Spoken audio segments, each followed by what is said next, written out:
자, 비즈니스 특강은요. 자, 오늘은 요걸 좀 얘기할게요.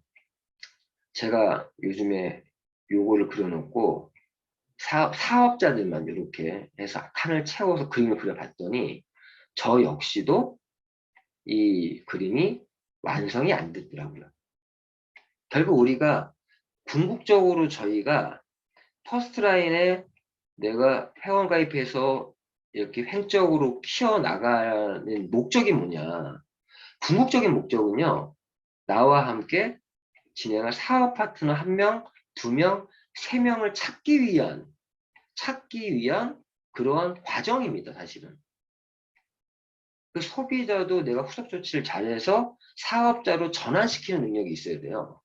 그런데 내가 사업의 기회를 어필하지 않으면 소비자가 알아서 사업자가 되냐? 안 됩니다. 제가 사업 파트너가 잘 안 생기는 분들의 특징을 보면요. 제품에 대한 정보, 제품 판매만 하고 있어요. 사업 파트너 안 생기죠. PM 비즈니스의 사업 기회를 알려야지 사업 파트너가 생기는 거잖아요. 근데 때로는 사업에 대한 얘기를 하기 전에 약간 이렇게 우회하는 형태로 해서 이제 제품으로 먼저 다가가서 얘기를 하고 나서 이렇게 징검다리로 가기 위한 전략적인 거 아니라면 저는요 웬만하면 무조건 사업에 대한 얘기부터 해요. 그리고 결론이 난 내가 할 사업이 아니다라고 하면 그냥 소비자라도 남을 수 있게끔 이렇게 하니까 사업 파트너가 많이 생기는 거죠. 근데 사업에 대한 얘기는 한마디도 안 하면서 자신이 이 사업을 왜 하고 있는지에 대해 얘기도 하지 않으면서 제품 얘기만 하면서 전혀 사업 파트너가 안 생겨요. 그건 좀 어불성설이 아닌가 싶습니다. 어쨌든 저희가 PM 사업을 진행할 때 사업 진행 방법, 즉 레그를 형성해가는 방법에 대해서 얘기 좀 할까 합니다. 레그 형성하는 방법.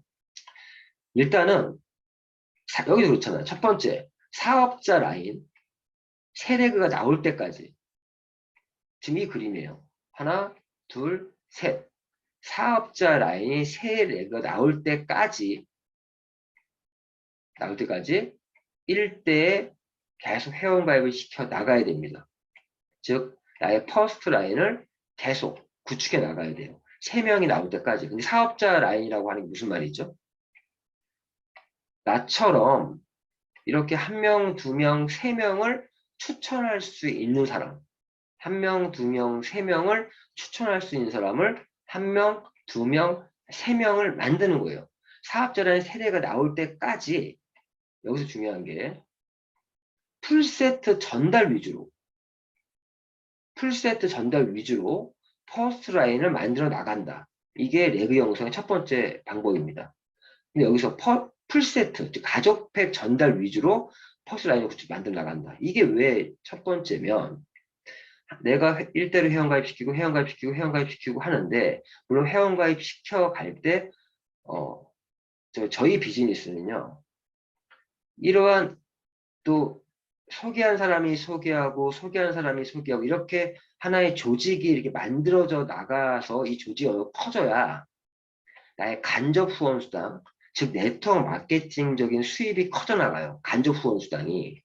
그런데 이러한 조직이 만들어지지 않을 때는 이렇게 내가 1대를 계속 구축해 나갈 때는 당연히 세대 보너스나 이런 뭐 직급 보너스 이런 것도 받기 쉽지가 않잖아요.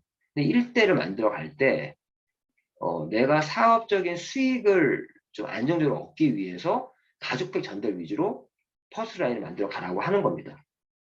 왜 그러면 이분이 사업자라면 이렇게 가족팩을 전달해 나가면 가족팩 하나 전달할 때마다 78,000원의 풀 보너스가 발생을 하는데 사업자는 더블로 받죠. 즉 156,000원을 받습니다. 156,000원을. 그러면 한 명 내가 가족배 하나를 추천할 때마다 직접 추천할 때마다 156,000원을 받으니까 초기 사업을 진행하시는 분들이 즉 매출 대비 금액 대비요 18%예요. 이거 방판도 아니고 네트워크 마케팅에서 금액 대비 18% 정도 주는 회사 없습니다. 그런데 그 가족팩이 풀세트가 소비자한테는 기초 3종을 가장 또 싸게 살 수 있는 방법이에요. 그리고 거기에는 매니저의 매니저를 직행할 수 있는 티켓도 숨어 있어요. 그런 게 풀세트거든요. 그래서 풀세트는요, 소비자도 나도 윈할 수 있는 그러한 상품이면서도 나의 수입을 극대화할 수 있는 상품이니까 풀세트 위주로 전달하라는 거고, 그래도 고객의 상향에 따라서 풀세트가 아니라 어떤 사람은 오토십을 할 수도 있는 거고, 어떤 사람은 그냥 단품을 구매할 수도 있는 거고, 요즘은 또 어떤 분들은 그냥 M 체험 패키지를 구매할 수도 있는 거고, 그거는 개개인마다 달라질 수 있지만 풀세트 위주로 퍼스트라인을 구축해 나가야 돼요. 자, 어쨌든 이런 식으로 1명, 2명, 3명, 4명, 5, 6, 7명 계속적으로 퍼스트라인을 구축해 나가는데 언제까지? 사업자 라인 세대가 나올 때까지 그런 풀세트 전도 위주로 해 나가야 됩니다. 두 번째, 이렇게 1명, 2명, 3명, 4명 만들어가는 과정에서 가족 코드를 하나 만들어서 가족 코드라는 거는 내가 속된 말로 내가 뭐 남편 아니면은 내 자식의 어떤 이름으로 하나 코드를 하나 일대를 만들어요. 그거를 제품 주문용 코드로 활용한다. 무슨 말이면 내가 이렇게 1명, 2명, 3명, 4명을 추천해 가는 과정에서 그냥 단품을 구매하는 소비자라든가 아니면 단품을 구매하는 그런 분들이 있잖아요. 단품으로 구매하는 소비 회원들은 그 가족 코드에 잘못 얘기했어요. 내가 때로는 제품 주문용 코드로 내가 오토십만 갖고 있는 경우도 있어요. 오토십. 그럼 물론 내가 매니저 유지하는 분은 자 오늘 같은 경우 5플러스 행사 제품을 내 이름으로 구매할 수도 있죠. 그런데 할 수도 있는데 단품 같은 경우는 아니네요. 오토십을 하고 있는 사람이 되니까 죄송합니다. 어쨌든 여기 예를 들어 어떤 그 별도의 제품 주문용 코드를 만들면 거기 제품 주문용 코드에 내가 단품으로 구매하는 것들을 또 구매할 수도 있고 그 제품 주문용 코드로 활용하다가 내가 IM을 갈 때 가끔 이런 경우가 있어요. 두 개의 라인이 잘 됐어요. 이렇게. 그래서 여기는 MM이 됐고 이분은 SM이 됐어. 여기 나의 사이드 매출들을 다 합치니까 2,500점 하는데 내가 매니저 그룹이 하나가 없어서 자 참고로 IMM을 가려면 매니저 그룹이 3개의 레이가 있어야 되거든요. 전부 다 소비자들만 쫙 있는 거예요. 그럴 때 매니저 그룹이 하나 없을 때 그럴 때 제품 주문용 코드를 매니저 만들어서 내가 IMM 갈 수도 있거든요. 여러 가지 제품 주문용 코드를 활용할 수 있고 나중에 VP 갈 때도 때에 따라서는 2개의 라인밖에 없을 경우에 이 제품 주문용 코드를 또 SM으로 만들어서 내가 VP를 가는 경우도 있습니다. 이런 활용할 수 있기 때문에 이 제품 주문용 코드에는 단품을 구매하는 사람들을 이렇게 추천을 걸어서 모아놔도 돼요. 소비자들을. 오토십 하는 사람들은 내가 빼야죠. 4번째, 5번째 만들더라도 이 3번째는 가족 코드, 즉 제품 주문용 코드로 해서 단순 소비자들은 요 밑으로 이렇게 추천하는 것도 나쁘진 않아요. 그래서 보통 뭐 남편 코드라든가 뭐 자식 코드라든가 해놓고 이 단순 소비원들은 뭐 누가 뭐 추천이 누구냐 별로 안 따지니까 그냥 그렇게 하시면 되고 세 번째는 사업자 라인 세대가 형성이 되면 자 이렇게 이분 같은 경우가 1명, 2명, 3명 자 이분이 전부 사업자예요. 사업자 라인이 형성이 됐다라면 그때 압축해서 뎁스를 구축해 나간다. 이게 무슨 말이면 이때부터는 내가 횡적으로 키워가기보다 이 최대 후원 쪽에 좀 더 집중을 해서 이 조직이 계속 뎁스 내려갈 수 있게끔 최대 10대까지는 내려가야 라인이 구축되었다고 볼 수 있다. 이 말처럼 횡적으로 이 옆으로 키우는 걸 횡적으로 키우는 거를 윕스라 그러고 이렇게 종적으로 키워나가는 걸 뎁스라고 합니다. 뎁스로 10대까지 내려갈 수 있게끔 만들면 이 라인이 확실하게 안정이 되는 거예요. 그러한 의미를 갖고 있는 거예요. PM 사업은 소비자와 사업자 구분을 명확히 하셔야 합니다. 소비자와 사업자. PM 사업의 강점 중에 하나가 이거거든요. 소비자와 사업자를 구분된다라는 거.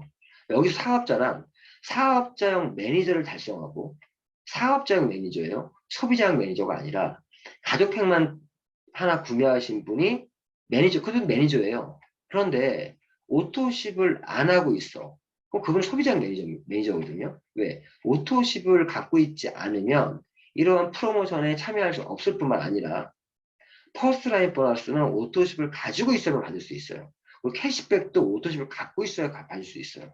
그래서 사업적 매니저는 내가 매니저가 오토십을 보유하고 있어야 되고 달성하고 매달 매년 유지하는 사람이 사업자입니다. 이 보상 플랜상에 매니저 유지하는 사람. 그리고 이게 끝이 아니에요. 시스템에 플러그인 되어 온라인 조회를 참석하는 사람. 그리고 횡적으로 렉을 형성하는 사람. 계속 자신의 횡적으로 이렇게 만들어 가는 사람이 사업자예요. 왜 이걸 사업자 소비자 구분해야 되는 이유가 그런 분들이 사업자예요. 그런 분들이긴요. 이 얘기 있어요. 또한 내가 낳은 자식은 내가 키운다는 생각으로 책임감을 가지고 후원해야 하고. 자, 이게 무슨 말이면 내가 추천을 했는데 이 누군가 밑에 이렇게 2대 붙여서 여기다가 내가 붙여서 이분을 위해서 붙여주는 경우가 있어요. 아, 이럴 수 있어요. 근데 이때는요, 기준이 있습니다. 이분이 확실한 사업자여야 돼. 이분이 한 라인, 두 라인, 세 라인을 계속 만들어 나가고 있고, 사업자형 매니저고, 시스템에 플러그인이 되어 있고, 그리고 횡적으로 렉을 계속 형성해 가고 있는 사람이라면, 내가 한 명 정도 이렇게 후원 배치해서 이분에게 내가 직접 소개한 사람을 2대 위치에서 사업을 할 수도 있어요. 이분을 직급을 또 만들기도 하고, 또 때로는 이분과의 어떤 관계성이 있거나, 같은 지역에 있거나, 그리고 이분이 사업을 하는 데 있어서 이분과의 어떤 관계성이 만들어져서 분명히 유리한 부분이 확실한 어떤 명분이 있다면, 그런 경우가 아니면, 그런 경우가 아니라면 무조건 내가 소개한 사람은 내가 나의 일대를 배치하는 게 맞습니다. 내가 낳은 자식은 내가 키운다는 생각으로 책임감을 가지고 후원해야 하고, 부득이하게 부득이한 경우가 이런 경우예요. 내가 세대가 이제 만들어졌고 좀 압축해서 사업을 하고 있는 중인데 네 번째 누군가 소개했는데 이분을 이렇게 2대에 배치해서 조직을 키워가야 되는 경우도 있습니다. 이런 경우. 근데 이런 부득이한 경우에 직대가 아닐 경우에는 절대 사업자가 아닌 소비자에게 후원 배치하면 안 됩니다. 소비자에게 후원 배치하면 안 된다고요. 확실히 사업자로 인정된 사람. 이게 사업자 인정된 사람이 어떻게 해요? 이 기준만 아시면 돼요. 어떤 누구한테 이렇게 배치하냐. 사업적 매니저 달성하고 매달 매니저 유지하고 있고 시스템에 플러그인 되어 있고 그리고 횡적으로 계속 소개를 하고 있는 분. 그런 분에게 후원 배치해서 힘을 합쳐주는 것도 나쁘지 않습니다. 이건 확실한 사업자이기 때문에. 그런 분이 아니면 절대 붙여주지 마세요. 제가 지금 좀 안타까운 것 중에 하나가 저는 이제 PT라는 지금 위치에 있고 이미 파워레그에서는 엄청난 매출이 나오고 있고 그리고 또 두 번째 레그도 EVP 잘 나와 있는 지금 PT를 준비하고 있는 레그고 세 번째, 네 번째 레그가 이제 IMM 레그예요. 이 또 다섯 번째, 여섯 번째 라인도 있는데 근데 여기서 세 번째든 네 번째든 다섯 번째든 VP 한 명만 나오면 저는 SP를 갑니다. 제가 방송을 듣고 있는 분들이 계실 텐데 지금 이 세 번째, 네 번째 있는 분이 제가 말하는 이 조건이 안 되기 때문에 제가 추천하는 사람도 후원 매치 못하고 있는 거예요, 솔직히. 개인적으로 안타까워요. 아까 말씀 집중하고 있는 분이면 그분 마음적으로는 정말 다 도와주고 싶죠. 다른 도움을 줄 수 있는데 이 후원 배치하는 리크루팅적인 라인적인 어떤 지원을 할 수가 없어요. 하고 싶어도. 필요는 하거든요. 왜? VP가 나와야 또 전 직급도 가고 하니까. 그리고 너무 횡적으로 키우기보다 세력을 압축을 해야 되는 입장이기 때문에. 근데 요 분이 지금 말하는 사업자형 매니저를 달성 매니저 하고 있는 사람 맞아요. 시스템에 플러그인 돼서 온라인 쪽에 접하는 사람들 맞아요. 그리고 횡적의 예능을 형성하는 사람들 맞아요. 그런데 저희 사업에 100% 집중하고 있지 못한 분들이기 때문에 도와줄 이 부분은 후원 배치를 할 수가 없습니다. 그런 부분이 좀 안타까워요. 그래서 집중하고 있는 사람, 이 세 가지를 다 지키고 있는데 시스템 플러그인 되어 있다는 게 온라인 조행에 참석하고 있는 게 아니죠. 시스템 리더로서 함께 해주는 그런 분들. 어쨌거나 저희는 이 레그 형성하는 방법에서 3개 레그를 일단 집중적으로 키우면서 이 3개 레그가 확실히 안정이 되면 그때는 4번째, 5번째 계속 키우면서 CL까지 준비를 해야 돼요. 그래서 저는 다 때가 있다. 때가 있고 그 전까지 내가 할 수 있는 거에 집중하자라고 생각을 하고 있습니다. 그런 부분도 좀 말씀을 드리고 비밀니까 이걸 마무리할 수 있도록 할게요. 오늘 좀 수정할 내용도 좀 많이 있네요.